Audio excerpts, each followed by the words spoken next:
Bem-vindos a mais uma edição do JR 15 Minutos, o podcast da Record TV que aprofunda as notícias que mais mexem com a nossa vida. A pandemia de Covid-19 causou inúmeros impactos à sociedade. Diversas atividades econômicas foram afetadas em níveis diferentes e com o transporte público não foi diferente. As pessoas estão usando menos o ônibus e o setor ainda sente os efeitos. De acordo com a Associação Nacional das Empresas de Transportes Urbanos, entre 19 e 22, o sistema de ônibus urbano registrou queda de 24,4% na demanda de passageiros, ou seja, deixaram de ser realizados quase 8 milhões de deslocamentos de pessoas por dia, em média, no período. Essa redução no volume de usuários de ônibus no Brasil pode refletir no bolso da população? Quais são os principais problemas de mobilidade urbana no país? E a crise do transporte público tem solução? O 15 Minutos de hoje esclarece essas e outras dúvidas com a diretora executiva do Instituto de Políticas de Transporte e Desenvolvimento no Brasil,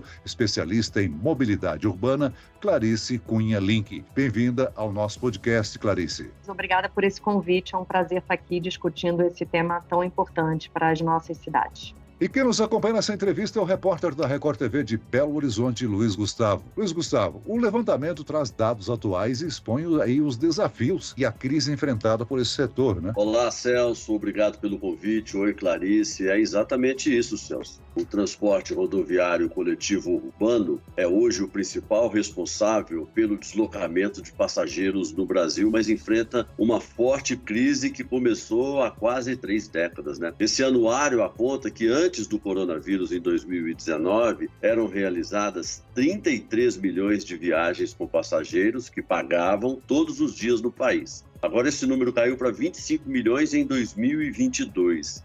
Mesmo com um aumento de 2,1% na demanda de passageiros transportados e de 10,3% na produtividade. Aí, Celso, esse levantamento feito com empresários do setor para retratar os desafios enfrentados, também detalha a característica dessas empresas em relação à frota, operação, mão de obra, investimentos e por aí vai. Inclusive questões relacionadas às gestões ambientais e formas de pagamento. E aí eu queria perguntar para a nossa convidada, para Clarice, a pandemia do Covid-19 impôs novos desafios ao transporte coletivo, né, Clarice? Como para todos os outros segmentos. E esse segmento já enfrentava velhos problemas. Quais seriam? Obrigada, Luiz Gustavo, por essa pergunta. Acho que é muito pertinente tratar aí do setor, da crise do setor de mobilidade, é algo fundamental para a gente nesse momento. A crise da mobilidade não é de hoje, né? Lá em 2013, a gente observou uma série de protestos, né? Então a crise ali ficou mais explícita e a pandemia efetivamente escancarou o desequilíbrio do sistema como um todo. Mas como você já apontou aí, é uma crise que já leva 3 décadas. Né? A gente já observava antes da pandemia, por exemplo, dados da própria NTU, que entre 2013 e 2017 já havia uma perda de 25% do número de passageiros. Então, a utilização do serviço de transporte, ela já vinha se tornando aí um, entre aspas, mal necessário, né, para quem é impossibilitado de se deslocar por outros meios. E cada vez mais a gente vê a população se endividando para comprar carros ou motos para sair do sistema de transporte público. Por quê? São serviços com veículos lotados, mal conservados, preços altos, redução de horários. A gente já tinha aí uma péssima percepção da população, principalmente em todas as regiões metropolitanas, sobre a qualidade do serviço e sobre o custo, né, acima de tudo. Eu lembro os dados interessantes ali antes da pandemia. Uma pesquisa da Rede Nossa São Paulo já mostrava que metade da população paulistana, por exemplo, deixava de visitar parentes, amigos por causa do preço da tarifa e 40% deixava de fazer consultas médicas pelo mesmo motivo. Ou seja, a gente já tinha uma crise instalada. Com a pandemia, o que a gente observou foi um acirramento dessa crise, né? Porque a gente teve aí uma série de reduções dos serviços, fechamento de estações do sistema de mobilidade de um modo geral. Então, isso acabou gerando uma maior lotação do serviço com uma redução significativa na oferta. O transporte rodoviário coletivo é o principal responsável pelo deslocamento de cerca de 85% dos brasileiros que utilizam o transporte público no Brasil.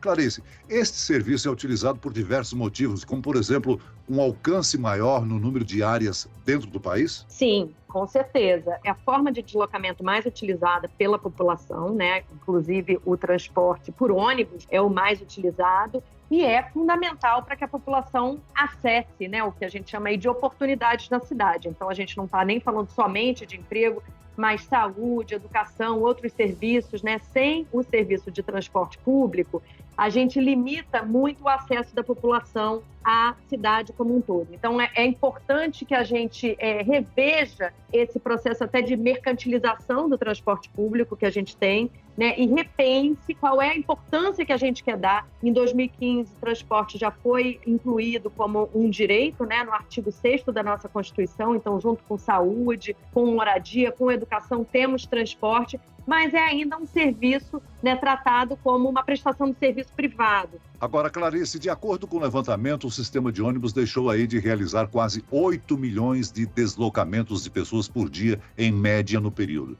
Essa queda no volume de usuários de ônibus no Brasil, ela gera problemas para a própria população? Por exemplo, o encarecimento do serviço? Sim, uma das grandes questões que a gente tem é que a maior parte do serviço de transporte público no Brasil é financiado pela própria tarifa. Então, eu diria aí que está aí o calcanhar de Aquiles. Então, na medida em que há uma queda no número de usuários, há uma queda na receita e isso naturalmente impacta na operação do sistema como um todo. Então, um ponto que os empresários trazem, e é um dos pontos de concordância com a sociedade civil, é que temos que falar sobre financiamento ao transporte público, precisamos falar sobre subsídio ao transporte público, né, sobre uma outra forma de engajamento do poder público no financiamento do sistema de transporte. Agora, Clarice, pelo que você está falando aí, esse problema se concentra, né, ele se encontra basicamente na forma como o sistema de transporte é financiado, porque hoje cerca de 36% das empresas têm a tarifa paga pelo passageiro como a única forma de remuneração definida em contrato. E mais de 50% não recebem qualquer subsídio do governo. Você está defendendo para a gente esse subsídio? Sim, mas a gente também defende que haja um novo modelo de remuneração. Então, primeiro, um novo modelo de contrato que não seja tão concentrado em poucos atores, que não sejam contratos tão longos, né, que sejam contratos mais curtos e passíveis de fiscalização e penalização, que tenha um modelo de remuneração que seja baseado no serviço prestado. Então, não um modelo de remuneração por passageiro que acaba induzindo a lotação do sistema. A gente precisa ter aí um modelo de remuneração que permita que o sistema continue funcionando, que demande que o sistema continue funcionando, mesmo em situações de eventos extremos, como foi o caso dos eventos relacionados com a pandemia, né? Eventos extremos sanitários, a gente poderia também aí ter eventos extremos de outra natureza, como climáticos, e que as empresas continuem obrigadas a prestar o serviço, né? E não prestem em função do número de passageiros ali sendo transportado. Clarice, a gente sabe que o segmento é responsável também pela geração de cerca de 315 mil empregos diretos. Agora, esse desequilíbrio econômico afeta a mão de obra das empresas? Afeta, naturalmente, né? Porque na medida em que a gente está falando que a tarifa financia o sistema, a tarifa também está financiando, enfim, toda a operação e, portanto, os custos de mão de obra. Então, a gente vê aí uma série de problemas em torno da baixa qualidade de trabalho para os motoristas. A gente também vê a entrada de novas tecnologias que acabam impactando o número de pessoas envolvidas na operação. Então, a gente observou aí ao longo dos últimos anos, eu diria da última década, toda a questão em torno do trocador. Então, a gente deixa de trocador, passa a ter bilhetagem eletrônica, isso acaba influenciando o sistema como um todo. Então, obviamente, que toda a discussão em torno do modelo de concessão do sistema como um todo e da adoção de novas tecnologias precisa levar em consideração o mercado de trabalho atrelado a esse setor e que novas oportunidades surgem para as pessoas no setor para que elas continuem se capacitando e continuem empregadas e continuem com boas qualidades de trabalho de um modo geral. Clarice, já é notável que o uso da bicicleta é cada vez mais procurado por pessoas que buscam aí um transporte mais sustentável e econômico. São diversos benefícios por trás desta modalidade, né? A ciclomobilidade, ela tem uma série de vantagens ambientais, obviamente. É um veículo limpo, é um veículo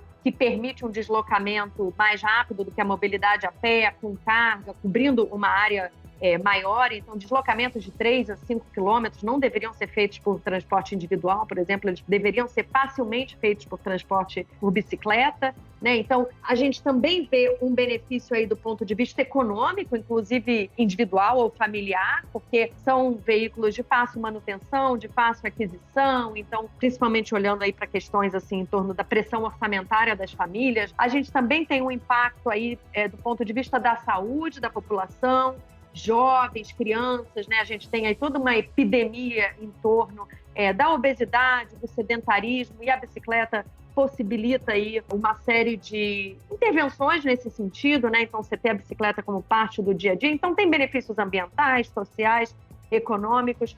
Agora, para isso, a gente precisa garantir uma segurança no deslocamento, um conforto, uma conveniência no deslocamento. E isso é algo que a gente não tem na maior parte das cidades brasileiras, né? Então, a gente está falando aqui de uma infraestrutura cicloviária, então uma rede de ciclovias, ciclofaixas, enfim, de soluções aí de divisão do espaço diário, que de fato possibilite que a população faça essa escolha, né? E que seja uma escolha segura, e que seja uma escolha confortável e que seja uma escolha conveniente, que tenha aí uma série de conectividades que faça com que não seja uma loucura escolher a bicicleta para circular. Deveria ser, né, a nossa forma prioritária de escolha diária, nos ajudando aí, inclusive na nossa saúde mental, porque também não é fácil viver nas cidades, né?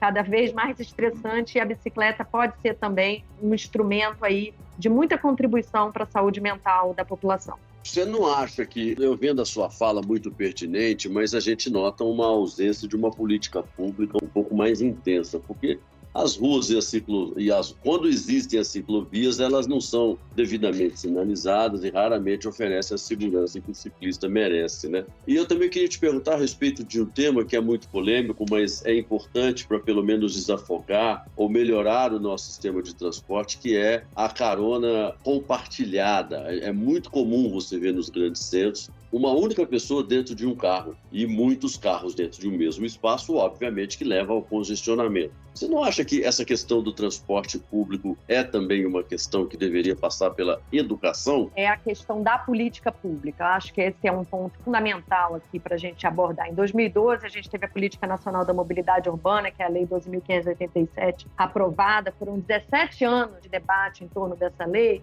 E, de um ponto de vista amplo, é um marco regulatório bastante interessante que conecta, de fato, mobilidade com acesso, com a agenda ambiental, com a agenda econômica das cidades. Mas a política nacional, ela demanda que todos os municípios acima de 20 mil habitantes tenham planos municipais de mobilidade urbana.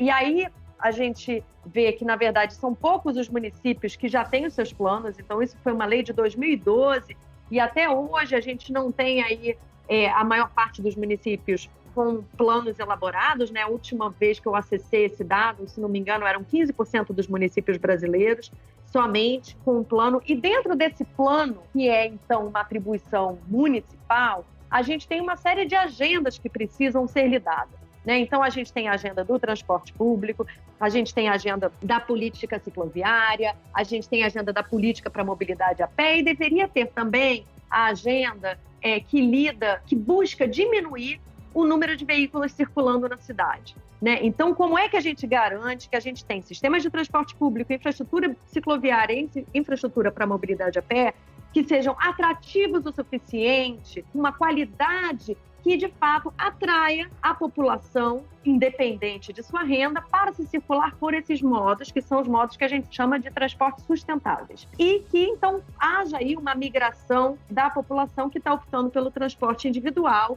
que essa é uma crescente que a gente vem observando no Brasil nas últimas décadas, não só no Brasil como no mundo. Então, como é que a gente gere essa demanda por veículos individuais? Você citou aqui a carona, né? A gente poderia falar do próprio veículo compartilhado, enfim, por aplicativo, parece uma tentativa de chegar nisso, de diminuir, acaba que não foi o resultado atual, né? Acaba sendo um táxi chamado por aplicativo, mas de um modo geral pensar em novas formas de ter uma taxa de ocupação maior nos veículos, isso é fundamental. E o último ponto que você traz aqui é da educação. Sem sombra de dúvida, a gente precisa tratar dessa questão da mobilidade como uma parte fundamental de se estar na cidade, de se viver na cidade, de se tornar cidadão na cidade, desde da educação infantil com as crianças, né? E aí isso permeando todo o processo de discussão sobre que escolhas que a gente faz, como são essas escolhas do ponto de vista ambiental, social, da cordialidade também. Então, tem uma série de questões que precisam ser discutidas aí e eu acho que a mobilidade é uma boa porta de entrada. Muito bem, nós chegamos ao fim desta edição do 15 Minutos. Eu quero aqui agradecer a participação da diretora executiva do Instituto de Políticas de Transporte e Desenvolvimento no Brasil, especialista em mobilidade urbana, Clarice Cunha Link. Obrigado, Clarice. Obrigada, Celso. É um prazer estar aqui com vocês. E agradeço a presença do repórter da Record TV em Belo Horizonte, Luiz Gustavo. Obrigado, Gustavo. Obrigado a você, Celso. Este podcast contou com a produção de David Bezerra e dos estagiários Lucas Brito, Fernando Russo e Kátia Brazão. Sonoplastia de Diego Marcondes, coordenação de conteúdo, Edivaldo Nunes e Deni Almeida. Direção editorial, Tiago Contreira. Vice-presidente de jornalismo, Antônio Guerreiro. Você pode acompanhar o JR 15 Minutos no portal r7.com, nas redes sociais do Jornal da Record e nas principais plataformas de streaming. Eu, Celso Freitas, te aguardo no próximo episódio. Até amanhã.